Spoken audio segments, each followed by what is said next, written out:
prefiero mostrarles en compartir pantalla, que se ve mejor que en el pizarrón. Bueno, algunas cosas de química que ya se tienen que acordar de los años anteriores son, cuando nosotros escribimos un elemento, vamos al lado izquierdo, mirándolo de frente al elemento, en el lado izquierdo arriba, vamos a poner un número que va a ser el número másico. El número másico, ¿se acuerdan? Era la suma de protones más neutrones. Neutrones. Del lado izquierdo abajo vamos a poner un número que va a representar el número atómico, que se simboliza con la letra Z, y que representa el número de protones. ¿Qué nos importa a los efectos de entender la radiactividad? Nos importa un tipo particular de elementos que se denominan isótopos. Los isótopos son aquellos elementos, esto también lo tiene que haber enseñado Emiliano seguramente, que tienen el mismo Z distinto a.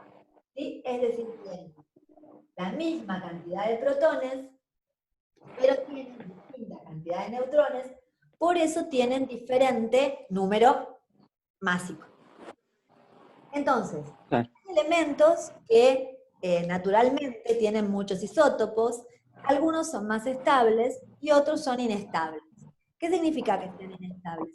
Significa que a medida que ese elemento quiere volverse estable, va perdiendo neutrones o va perdiendo, no les voy a explicar cómo pierde, para llegar, o lo que pierde, para llegar a estabilizarse.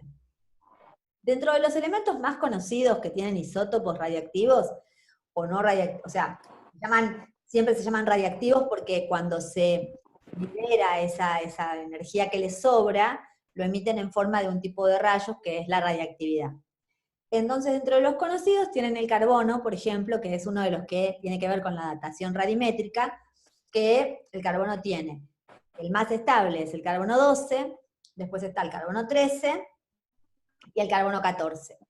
Entonces, ¿qué hacen el carbono 14 y el carbono 13? Tratan de liberar la energía que les sobra para llegar a su forma más estable, que es el carbono 12. También tenemos isótopos, por ejemplo, del hidrógeno, que son el hidrógeno, el deuterio y el tritio. Entonces, como definición, ¿qué es un isótopo? Son elementos que tienen el mismo número Z y distinto número A. Eso por el lado de lo que tiene que ver con lo que es un concepto de química que ya deberían haber visto, lo estamos recordando. Borré algo ahí que no quería borrar. Otro concepto que también probablemente hayan visto, esto ya es de física, tiene que ver con lo que es la energía. Es muy difícil definir energía. Y cuando queremos decir, bueno, ¿cómo definimos energía? Entonces ahí se les ocurre, bueno, depende qué tipo de energía. Estoy hablando de energía eléctrica, de energía química, de energía gravitatoria, de energía cinética, de energía mecánica. Vieron que eso lo vimos en el primer módulo, que hablamos un poco de todos esos tipos de diferentes tipos de energía que tenían que ver con el movimiento. Bueno, a nosotros acá nos va a importar la energía que se produce cuando se libera una radiación. Entonces, a ver si me recuerdan, esta es la fórmula de energía, incluye dos conceptos. De paso, esto que les voy a decir ahora, también sirve para el tema de ondas, ¿sí? Esta fórmula de energía dice que la energía es igual a la constante de Planck, que bueno, es un número que de memoria no me acuerdo, pero bueno, cuando uno lo maneja habitualmente se lo acuerda de memoria, pero yo ahora no me lo estoy acordando, es un número largo, ¿sí? Y multiplicado por la frecuencia. ¿Y qué es la frecuencia?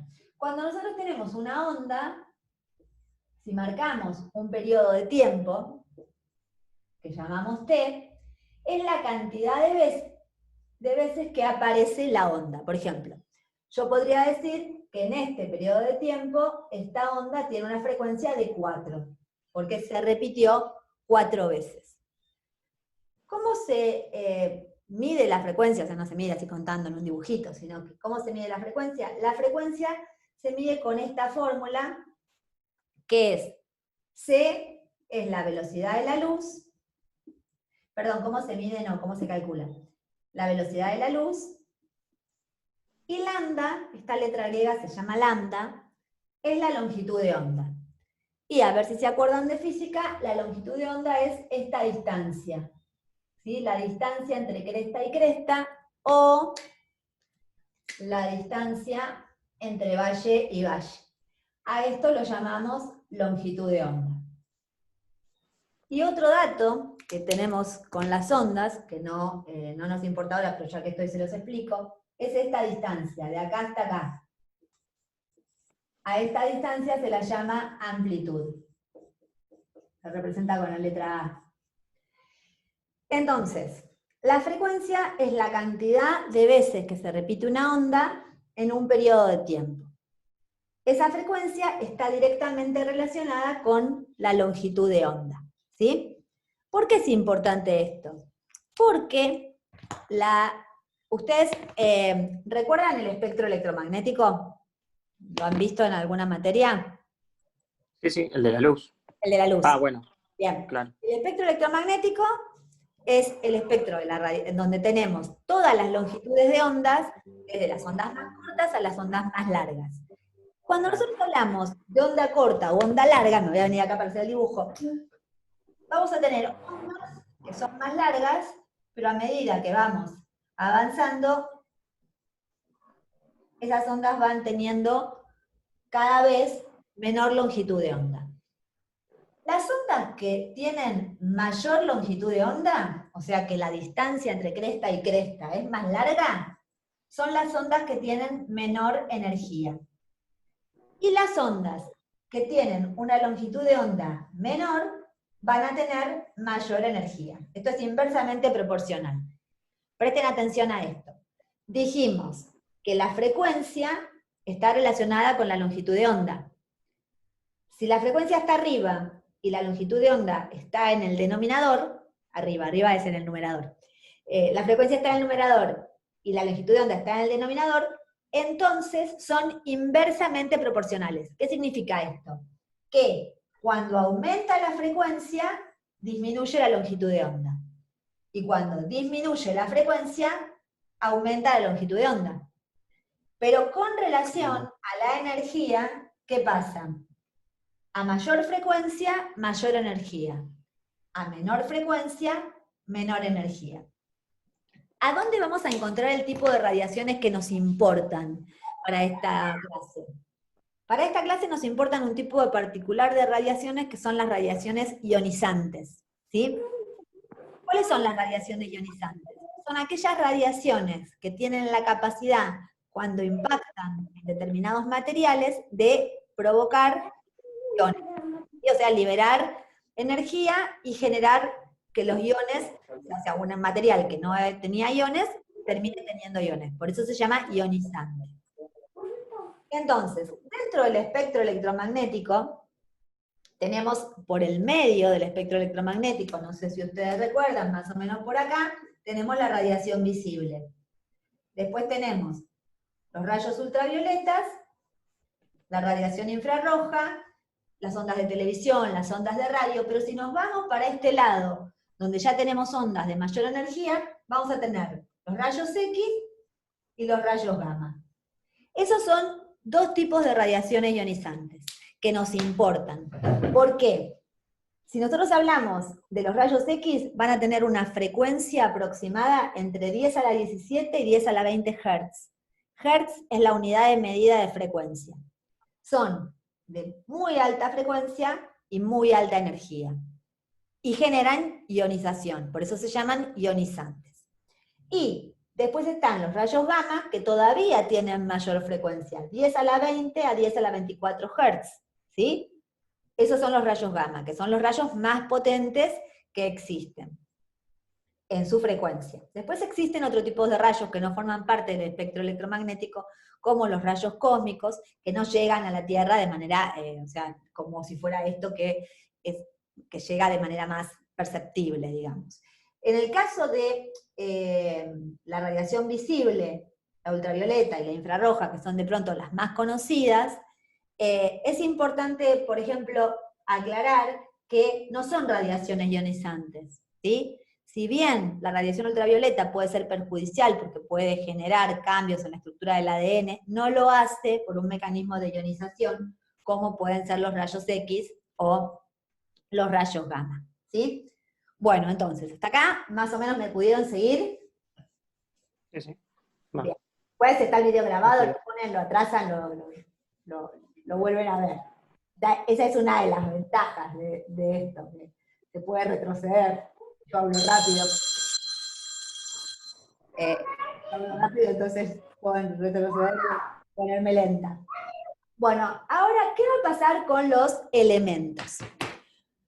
Los elementos, ¿no? Por ejemplo, un elemento X que tiene número atómico A, perdón, número másico A, número atómico Z, va a ser inestable. Es un isótopo inestable. Entonces, este elemento va a querer ser estable. Yo hablo no, va a querer, eso es bien. Hay una cuestión que dicen siempre que los profesores de química personalizamos a los elementos. Decimos, va a querer, quiere, bueno, es una manera de hacerlo fácil para entenderlo. El elemento no quiere nada porque no es una persona. Pero bueno, digamos, el elemento inestable tiende a volverse estable, ¿sí? Vamos a llamarlo I. ¿De qué maneras ese elemento puede convertirse en I? O sea, era inestable y ahora va a ser estable. Puede hacerlo de diferentes formas. Una manera es mediante la emisión de partículas, y acá presten atención a esto, de partículas alfa, ¿sí? Voy a escribir acá abajo que me parece que se va a ver mejor esto que está acá arriba. ¿Qué son las partículas alfa? Tenemos este elemento, A, Z, como es inestable, va a emitir energía, ¿sí? en forma de partículas alfa, se va a transformar en I. ¿Pero qué es una partícula alfa? Una partícula alfa es un núcleo de helio, el elemento helio. El elemento helio tiene número másico 4, número atómico 2, ¿sí? Más la radiación alfa, ¿sí? Entonces, ¿qué le pasó a X cuando se transformó en Y? Cuando X, que tenía A, si el helio se llevó 4, A va a ser A menos 4. Y Z, como el helio se llevó 2, va a ser Z menos 2. ¿Sí? Entonces, ¿qué vamos a tener? Que este elemento que era inestable pasó a ser este elemento que es más estable que este. ¿Por qué? Porque puede ser que haya sucedido otra transformación y este siga siendo inestable y se tenga que seguir transformando. Entonces, se dice que se emiten partículas alfa porque cada partícula es un núcleo de helio. Yo les puse una imagen que dice que cuando nosotros tenemos sustancias que son radiactivas, tenemos que generar un blindaje, tenemos que frenar o sea, lo que llegue a la persona que está del otro lado. Entonces, las partículas alfa son pesadas porque tienen núcleos de helio. No atraviesan mucho porque no se pueden mover mucho porque su potencia no es tan alta. Entonces, si nosotros nos fijamos, van a ver que dicen que con la piel o una lámina de papel ya se puede frenar una partícula alfa, ¿sí? Ahora, ¿qué pasa con las beta? Seguimos teniendo ese núcleo que era inestable, ¿sí? Y en lugar de emitir radiación alfa, va a emitir radiación beta. La radiación beta tenemos dos clases, esta y esta. Fíjense lo que sucede en el primer caso. En el primer caso, el núcleo inestable se transforma en A que da igual, y Z pasa a ser Z más 1. Y lo que emite es un electrón. Entonces, ¿qué es una partícula beta? Una partícula beta es un electrón con carga negativa, ¿sí? Además de emitir una partícula beta, se sabe que emite una partícula que se llama antineutrino.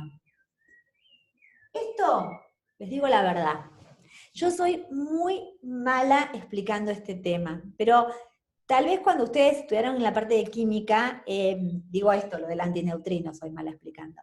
¿Se acuerdan que vieron que había partículas que se llamaban partículas elementales? Y dentro de esas partículas elementales estaban los quarks, los fermiones, ¿se lo acuerdan? No. Por ahí lo vieron así como al pasado. Bueno, no es tan importante que ustedes sepan eso para explicar lo que quieren explicar de radioactividad en biología, pero sí es importante que entiendan que cuando se produce esta emisión beta, se emite un electrón y una partícula que se denomina antineutrino. ¿Qué es lo que pasa en realidad acá? Pasa que un neutrón se transforma en un protón más un electrón más un antineutrino. Por lo tanto, Z, que era el número de protones, aumenta en 1, A, que era la masa, no se modifica y emite un electrón. Ahora, esa es una forma de emisión beta. Hay otra forma de emisión beta, que ya se las voy a mostrar, que es la siguiente. Se está acá, pero la voy a poner arriba para que se vea mejor con azul. Tenemos el elemento, y el elemento pasa a ser Z menos 1. Y lo que emite es una partícula beta que tiene carga positiva. A esa partícula beta de carga positiva se la llama positrón. Y, así como en este caso emitía un antineutrino, lo que emite es también una partícula que se llama neutrino. Entonces, retomando, si el elemento es inestable, va a poder emitir radiación alfa, partículas alfa, radiación beta positiva, radiación beta negativa, o podría llegar a emitir radiación gamma. Y ahí podemos ver que cuando yo les digo partículas alfa, partículas beta, estoy hablando de partículas, o sea, partículas que tienen masa. En cambio, cuando hablamos de gamma, ¿sí? Cuando hablamos de gamma, la gamma es energía, ¿sí? Son ondas. H por nu. Bueno, nu. Esto es frecuencia, la letra esta. Yo la llamo así porque es la manera de la letra griega de llamarlo, pero sería lo mismo decir H por F, ¿sí? Que sería constante de Planck por frecuencia. Entonces, ¿qué son las radiaciones gamma? Energía. ¿Y qué es esto de H por nu? Lo van a encontrar como paquetes de energía que se llaman fotones. Entonces, ¿qué pasa con esa energía, con esos fotones? Como son energía, no tienen masa, no tienen materia, pueden atravesar distancias mucho más largas, recorrer distancias mucho más largas, y a su vez pueden atravesar cualquier material. Por eso, para detener una radiación gamma, hace falta que se utilicen los bloques de plomo. ¿Vieron que siempre se habla que en las centrales nucleares está todo rodeado con plomo o con cemento, con bloques muy grandes de cemento? Bueno, eso se debe justamente a que es la única manera de frenar la radiación gamma, ¿sí? Me salté decirles que en el caso de la beta, con muchas hojas de aluminio, por ejemplo, ya se detiene la beta. Porque si bien son electrones, ustedes ya sabrán también que los electrones tienen una masa muy pequeña, entonces no hay problema con eso. Bueno, entonces, hasta acá, más o menos, ¿me siguieron? ¿O fue muy... Valeria no dijo ni mu?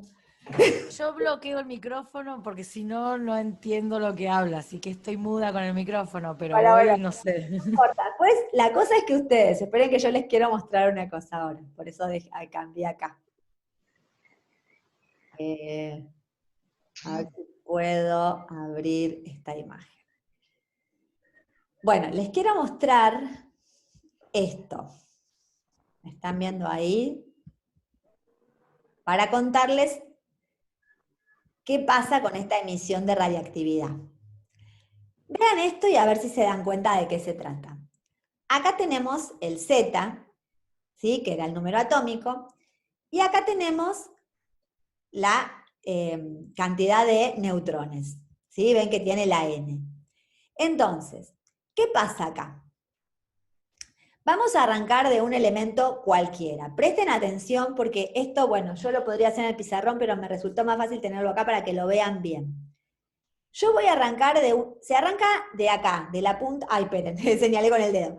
Se arranca de acá, de este elemento. Ese elemento es uranio 238, ¿sí?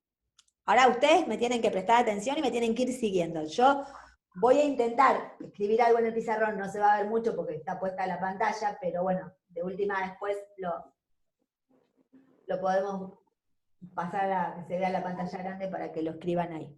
Para que lo vean.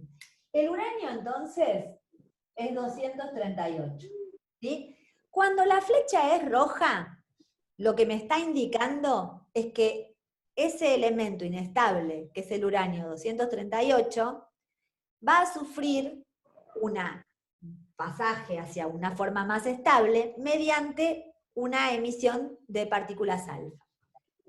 Entonces, habíamos dicho que cuando emitía partículas alfa, lo que emitía era un núcleo de helio, 4,2. Entonces, ¿qué es lo que hace cuando emite ese núcleo de helio 4,2? Este número 238, tiene que reducirse en 4. Entonces pasa a ser 234, ¿sí? Pero a su vez, el número de abajo, bueno, el número del uranio, ahí no está, es 90, creo que es 98, me parece que es. A ver, esperen que no me acuerdo el número atómico del uranio, esperen que lo busco. O si tienen una tabla me lo dicen rápido. 92 me parece. ¿92? A ver, espera. Lo busco un segundito porque justo elegí una imagen que no lo tiene. Sí, no, muy bien. Buena memoria. Bueno, 92. Si este se reduce en 2, pasa a 90. Si yo voy a una tabla periódica y me fijo y busco cuál es el elemento que tiene número atómico 90, siempre, una cosa importante, siempre en la tabla periódica yo voy a buscar por número atómico. No puedo buscar por número másico, porque no tengo manera. Es más fácil buscar, o sea, tendría, pero te volvería loco en leer todos los números másicos. Entonces, ¿cuál es el elemento que tiene número atómico 90? El torio. 234, 90. Después me dice que el torio sufre una desintegración, ven la flechita azul, de tipo beta. Beta menos. Entonces, ahora va a ser beta menos. La beta menos, dijimos que lo que le pasaba cuando era una beta menos, era que el número másico no cambiaba, pero el número atómico aumentaba en una unidad. Entonces, me va a quedar 234, 91. Me fijo en la tabla periódica, es paladio. Si ese elemento, ven la flechita azul, vuelve a sufrir otra transformación, lo voy para abajo, de tipo beta. Este se reduce, ese queda igual, y este se reduce en 1. Se reduce, se aumenta porque a beta positiva. Se aumenta, entonces pasa a 92. Y otra vez volví a tener uranio. Ahora, fíjense, este uranio no es el mismo que este. ¿Por qué? Porque este tiene menos neutrones. Este tiene una A de 238 y este tiene una A de 234. Quiere decir que ya en esta transformación perdió 4 neutrones. Si ustedes, ahora yo después les paso esta imagen, para que ustedes lo sigan haciendo. Siempre que vean una flecha roja, o rosa, perdón, es una transformación alfa. Y si ven una flecha de color celeste, es una transformación beta. Se van a dar cuenta si es beta más o beta menos, porque ahí me marca beta menos, pero ahí hay un error, porque... Ah, no, está bien, beta menos. Dije mal acá, perdón, porque aumentaba. Esas son todas beta menos porque van siempre volviendo. Si fuera beta más, iría para el otro lado. Entonces, a esto se lo llama serie radiactiva. La idea es que si yo arranco del uranio 238 y voy teniendo desintegraciones, desintegraciones, desintegraciones, y llego al plomo 206, el plomo 206 sería el elemento estable. Y ahí se termina la desintegración. ¿Sí? ¿Se entendió más o menos? Digan algo. Bueno, hasta por lo menos. Ahora, ¿en cuánto tiempo pasa esto? Acá viene el otro tema importante.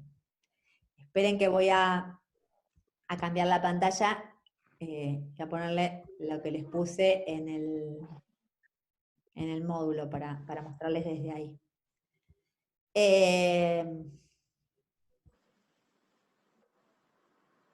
A ver, ¿dónde está la...? Acá. ¿Ahora están viendo lo mismo que está en el módulo? Sí. Sí, ahí estamos viendo. Voy a ir acá a mostrarles esto. Me quedó una cosa pendiente de mostrarles. Bueno, esto es lo que le decía del blindaje, después lo ven ahí, ¿sí? De los tipos de blindaje. Esto es lo que les estaba explicando recién. Y entonces ahora lo que les quiero mostrar es algo que tiene que ver con esto. ¿Cómo es que pasa esto? No pasa todo a la misma vez, sino que va pasando a medida que va pasando el tiempo. Hay casos en que el cambio es instantáneo, esto tarda milésimas de segundo, y hay cambios en que el paso de un elemento hacia el otro, o la desintegración, tarda años, ¿sí? No es inmediato. Entonces existe un concepto que se llama vida media o semivida, o también lo vamos a encontrar como T medio, así. ¿Qué eso qué significa? Significa que el tiempo medio va a ser el tiempo en el que si yo tenía, voy a usar lo que está explicado arriba, que se llama actividad. Actividad es la cantidad de isótopos radioactivos que yo tenía en un principio. Lo voy a llamar A con un cerito arriba, A cerito. Entonces, ¿qué sucede? Yo tenía en un principio esta cantidad de núcleos radiactivos. Y pasado un determinado tiempo, tengo esta cantidad. ¿Sí? Bueno, voy a poner un número cualquiera para que ustedes vean. Si yo acá tenía 20, pero acá tengo 10, ¿qué pasó? Acá tengo la mitad de los que tenía al principio. ¿Sí? Si desde 20 a 10 pasó un tiempo T, a este tiempo T lo voy a llamar T medio. ¿Sí? ¿Qué es entonces la vida media o la semivida o el T medio? El tiempo en que tarda la mitad de los núcleos radiactivos en desintegrarse. Pueden ser horas, días, minutos, años, depende del elemento. Yo ahí les puse el ejemplo de iodo 131, que su semivida es de 8 días, y en cambio el carbono 14 tiene una semivida de 5.730 años. ¿Sí?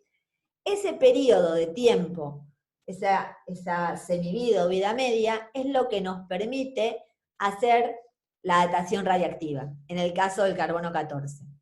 Se los explico así medio rápido y después, si quieren, lo vamos a volver a ver con más detenimiento, pero para ubicarlo con este tema, esto sería así.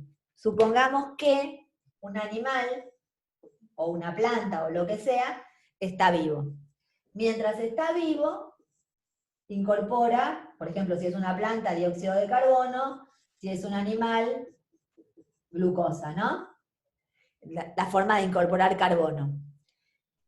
Cuando ese animal se muere, deja de incorporar carbono. Yo les dije que existía el carbono 14, el carbono 13 y el carbono 12. La mayor cantidad de carbono es carbono 12 y después carbono 14. Carbono 13 en muy pequeñita cantidad.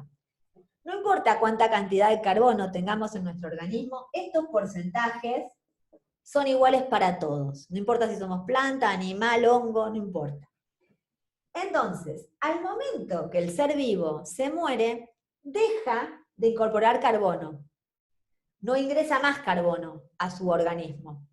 Pero todo el carbono 14 que estaba en el organismo empieza a sufrir, o ya viene sufriendo, pero continúa sufriendo la desintegración radiactiva. Entonces, teniendo en cuenta el T medio, que es de 5.700, sigo componiendo el 3, 5.730 años, ¿qué va a pasar? Cuando pasen 5.730 años, la cantidad total de carbono 14 que había se redujo a la mitad, ¿sí? Entonces, no tengo que esperar 5.730 años para saber cuánto carbono 14 había.